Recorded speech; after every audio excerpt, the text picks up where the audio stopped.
Well, hello. Hey, come on in. I've got a moment. What you got going on?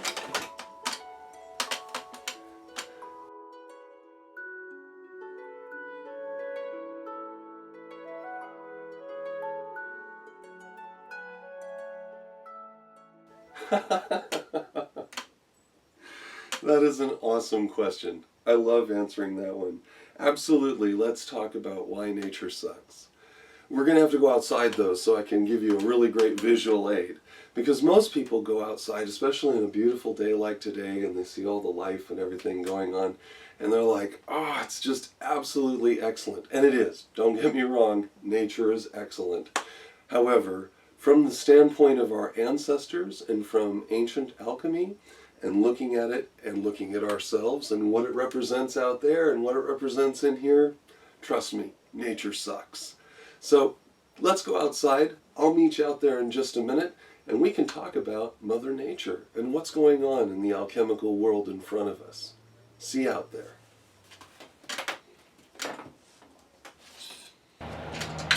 I thought it would be fun if we began our little field trip by looking at a community garden.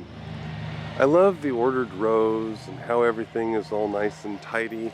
Our community is actually excellent at taking care of their gardens, and by the end of the season, much of these plots are full with beautiful vines of tomatoes, and later in the season, pumpkins and cucumbers and watermelons and cantaloupes and all sorts of beautiful vegetation.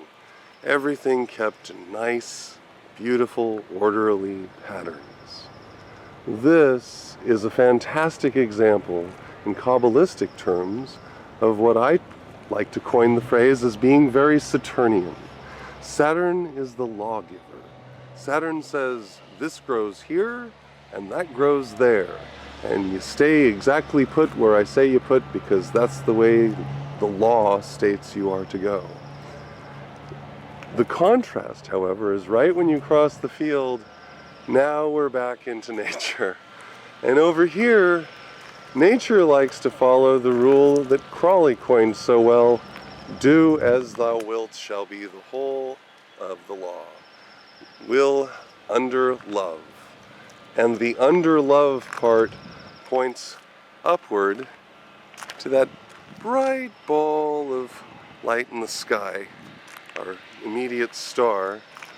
And of course, we know God is love, and that God is no respecter of persons. So as I like to tell my alchemy students, that's right, folks, He loves those little bacteria all over your body and all the nasty things in the world just as much as He loves you. You all can live if you all can live. And the ordered pattern, well, it's ordered only on the basis of what can survive. Yeah. Let's take a little bit further look into nature and we'll see exactly what I mean. But keep in mind, over here is the way we would like it to be, where you can plant your stuff and away you go. But anyone who's ever grown a garden, you know it's warfare. Everything wants to eat the stuff that you're putting into the ground. If it's not an animal or a bird, it's an insect, or then it's some kind of blight or fungus or goop.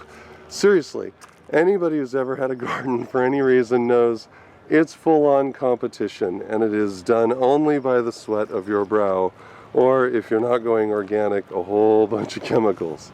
Yeah, that's what we're up against, because this over here wants very much to be over here as well.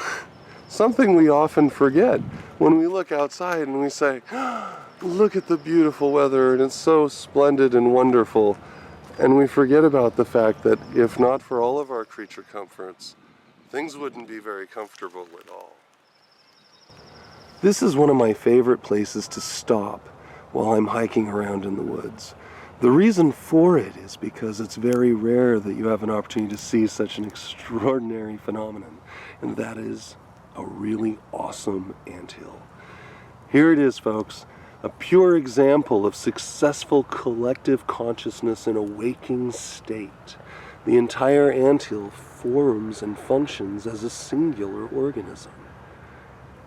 It's beautiful, really. And truly amazing. I mean, I often sit here and wonder what kind of, well, news forecast these guys must have. Today on the news, we have this guy down here trying very hard to move something, oh, I don't know, 20 times his normal size. And he's doing it. Yeah, ants. They're pretty cool. Anyway, I thought I'd just give you a moment to take a look at some of the fun stuff I get to look at when I'm hiking around here in the woods, outside in the electric universe. Okay, now we're getting pretty deep into the forest now. I thought I'd just stop for a minute and just share what I'm seeing. And let you see just momentarily through my eyes. Now, my vision is augmented by an understanding of the Kabbalah. And therefore, when I look around and when I consider things in meditation, I think of the perfected state of the inner self. There's a reason why, when you contemplate the image of the Buddha, he invariably has his eyes closed and he has very large ears. This is because the Buddha is a twofold representation of a greater force, that which is depicted as the planet Saturn within the Kabbalah. Saturn rules over hearing and speech and singing, and Saturn also is very ordered. When looking at nature, one has to look inward only in order to see what's wrong. So let's go a little bit farther into the forest, and while I'm walking along, you can consider what I mean by to look inward is to see what is right. And then when you open your eyes, you see something else. There is a hint when you are in meditation and you find that your thoughts are scattered.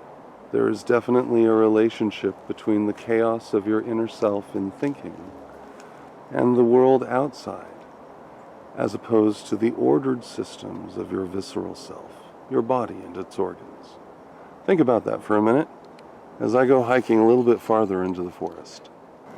I had to stop for a minute because I just saw this really cool comparison in electrical outflow. So as you can see, we're in the forest and all these little ferns are everywhere, right? Fern. But there's a particular tree that grows behind it. I wish I knew more about trees, but here we go. Bam! Check that out. It's like this extraordinary outpouring of electrical energy, just boom, right? And then right in front of it, we see the same thing. So what we're looking at is frequency and vibration, right? But essentially, the structures wind up being the same, coming out from the ground and then, of course, digging into the earth, each seeking and following electrical signals. So you have like these big arcs of electricity, all really slowed down as a result of the low vibration state that we have on this particular planet that we're on, right? So, and then it just, boom, it erupts out like this. And what's really neat is we have a kind of a dual opportunity here, because check it out, we have all this moss growing here. It's very beautiful and structured electrically, right? You can see that it's following along little collimated tendrils, right? It's all linked together, and in fact its structure, when you look really, really close, is virtually the same as what you would see on one of these fronds. It's just that this is much larger and broader, and this is much, much smaller, but you still get the same central structure with veins breaking off from the sides. So again, as above, so below. It's all a matter of scale, frequency, and vibration. The second thing you get to see is, notice the competition, right? Everything is growing on everything. So in truth, this moss is really bad for this plant, because what it's doing is it's drawing its life, its nutriment, directly from the bark and digging into the soft tissues that are allowing the nutrients flowing from the leaves above, and which are needed down in the roots beneath, and vice versa. These very opportunistic mosses are sitting here growing through all that and thriving, as you can see. But from a Saturnian perspective, this is a catastrophe. This is horrible. Remember, Saturn is ordered. So here's the clue. When you look inward, what do you see? You don't ever see your organs in competition with each other. In fact, what you do see is quite the opposite. Your heart stays where the heart's supposed to be, the lungs stay where they're supposed to be, the pancreas functions just as it's supposed to, and functions where it's supposed to, just as the spleen and the brain. And when this doesn't happen, what do we call it? We call it cancer. In fact, the word is literally unchanged from its original spelling, and it still has the negative with reference to the zodiac. So as I often tell my students, I'm a Cancer. I was born in July, and that's always vexed me, right? Because your zodiac sign isn't something cool, you know. No, you're associated with the current strain of death on the planet, right? Everyone's getting cancer. And you have to ask yourself, what's going on with this word? Why is it that this word in the zodiac has got such a negative reference? Well, the ancestors at the time, having come from an ordered system, a system wherein things grew where they were supposed to and never did this kind of thing, a golden age as described in all of the classical literature before the fall. They looked upon the sun, our current star, and they looked at the zodiac sign under which it fell when it was exhibiting the most strength, the most, the greatest lack of restraint of growth. In other words, it's just absolutely, completely unrestrained growth to the point at which the organism itself is damaged by the growth. We call this competition. In Hinduism, the balancing factor is Shiva, right? Shiva, the destroyer, allows for death, and then we have cycles of regeneration. And thanks to Charles Darwin and his work, which I personally believe Darwin, given his educational background, and was looking as a Saturnian representative at just how badly damaged the world was and how amazing it was that the world was still thriving. And he was trying to understand what was the webwork of connections that was newly established under the new set of rules, which is do as you wilt, shall be the whole of the law. You have only to look out the window and see this is in fact the case. And you have only to live out here for a short period of time to realize just how extraordinarily difficult it can be without all of our modern comforts and technologies and things which we use in order to facilitate habitat. Why? Because everything out here wants to eat you. I mean, everything. And if I were farther out, everything winds up getting to be larger critters, you know? You ever wonder why certain animals are named certain things? My favorite is bear, right? As an alchemist and as a linguist, I look at language and I recognize that literacy is only a relatively recent phenomenon. We've only recently obsessed over the spelling of words. When you go back anciently, the sound of a word was a word. So when someone said bear, they were evoking an emotional state. This is how I feel naked. So when you're confronted with this enormous bear, you're expressing, I feel naked, I'm completely vulnerable because this extraordinarily large creature is lumbering towards me, ready to consume my flesh. So, and you bear arms to protect yourself from feeling bare naked, right? Oh, language is so extraordinarily fun. Keep in mind, my friends, this is what we look at then. A level of complexity where the language in our words, we forget the meaning of them.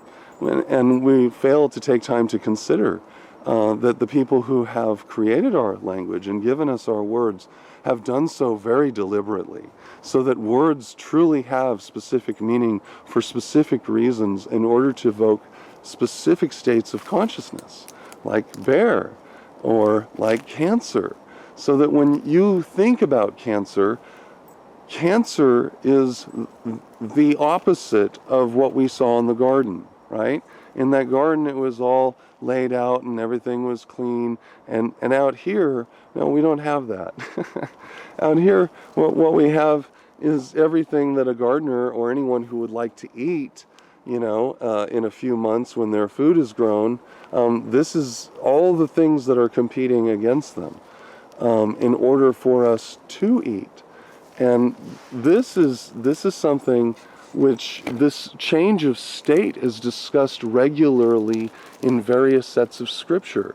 This is what man is told upon being cast from the garden, that essentially from the sweat of your brow you'll eat the bread that you create all the days of your life. Why?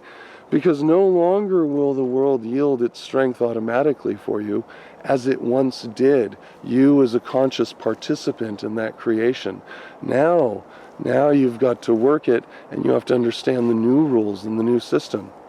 So what is the deal here with the idea of Saturn in order? Who stands on the opposite side of Saturn? The opposite side of Saturn is this star, which can be called by many names. You could call it Re, or you could call it Set, because of course when the sun is on the west of the horizon, the sun is set, right? And or you could call it Shiva, or you could call it Lucifer, because it is the light bearer.